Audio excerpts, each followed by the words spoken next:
శ్రీరాముడికి ఒక అక్క ఉందన్న నిజం మీకు తెలుసా? రామాయణం అనగానే అయోధ్యాపతి దశరథ మహారాజు, ఆయనకు నలుగురు కుమారులు రామ, లక్ష్మణ, భరత, శత్రుఘ్నులు. వీరు మాత్రమే మనందరికీ తెలుసు. కానీ సాక్షాత్ ఆ శ్రీరామచంద్రుడికే ఒక అక్క ఉందని, ఆ అక్కయ్య వల్లే రాముడి జననం జరిగిందన్న విషయం చాలా తక్కువ మందికి మాత్రమే తెలుసు.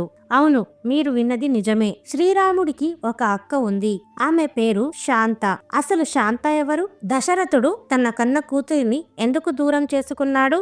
రాముడి జననానికి అక్క శాంతకు ఉన్న సంబంధం ఏంటి తెలుసుకుందాం. దశరథ మహారాజు కౌసల్యాదేవిలకు పెళ్లైన చాలా కాలానికి ఒక పండంటి ఆడపిల్ల జన్మించింది. ఆ పాపకు శాంత అని నామకరణం చేశారు. శాంత చాలా అందమైనది మాత్రమే కాదు, అపారమైన తెలివితేటలు గలది. ఎన్నో వేదాలు, శాస్త్రాలు అభ్యసించిన గొప్ప పండితురాలు. కూతురు అంటే దశరథుడికి ప్రాణం.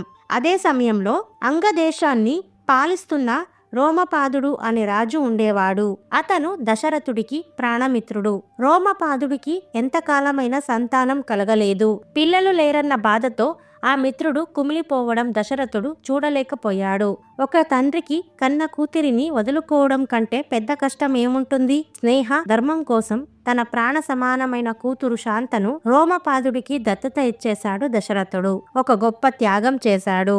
అలా అయోధ్య యువరాణి కాస్త అంగదేశానికి వెళ్ళిపోయింది. కాని కొన్ని రోజులకు అంగదేశంలో భయంకరమైన కరువు వచ్చింది. చుక్క నీరు లేక ప్రజలు అల్లాడిపోయారు.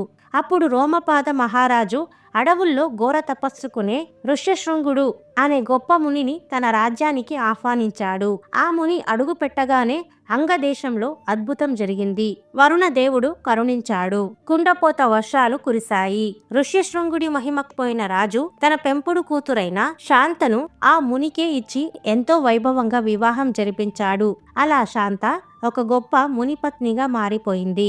ఇక్కడ అయోధ్యలో కాలం గడిచిపోతుంది. కూతురిని దత్తత ఇచ్చేశాక దశరథుడికి ఎంతకాలమైనా మళ్ళీ సంతానం కలగలేదు. తన తర్వాత ఈ విశాలమైన కోసల దేశాన్ని పాలించడానికి ఒక మగబిడ్డ లేడన్న బెంగ ఆయన్ని తొలిచివేసింది. అప్పుడు కులగురువైన వశిష్ఠ మహాముని ఒక సలహా ఇచ్చాడు. మహారాజా, అంగదేశంలో వర్షాలు కురిపించిన ఆ ఋష్యశృంగ ముని మహాశక్తివంతుడు.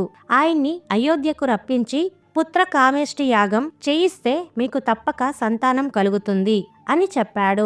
ఆ మాటతో దశరథుడు స్వయంగా వెళ్లి ఋష్యశృంగుడిని, తన కూతురు శాంతను అయోధ్యకు ఆహ్వానించాడు. ఋష్యశృంగుడి చేతుల మీదుగా అయోధ్యలో అత్యంత నిష్ఠతో పుత్ర కామేష్టి యాగం జరిగింది.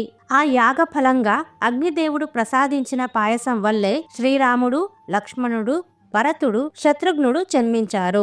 ఒక్కసారి ఆలోచించండి. నాడు దశరథుడు తన కూతురిని దత్తత ఇవ్వకపోయి ఉంటే శాంత అంగదేశానికి వెళ్లేది కాదు. అక్కడ ఋష్యశృంగుడితో ఆమెకు వివాహం జరిగేది కాదు. ఆయన అయోధ్యకు వచ్చి యాగం చెయ్యకపోతే రామావతారమే జరిగేది కాదు. అంటే లోక కళ్యాణం కోసం శ్రీరాముడు పుట్టడానికి పరోక్షంగా కారణం ఆ అక్కయ్య శాంత వేసిన పునాదే. నిజంగా మన పురాణాల్లో ఎంత గొప్ప స్త్రీమూర్తుల చరిత్ర దాగి ఉందో కదా. ఈ రామాయణ రహస్యం మీకు నచ్చినట్లయితే వీడియోని లైక్ చేసి తోటి వారికి షేర్ చేయండి. ఇలాంటి అద్భుతమైన కథల కోసం మన భక్తివాహిని ఛానల్ను సబ్స్క్రైబ్ చేయడం మర్చిపోకండి. జై శ్రీరామ్.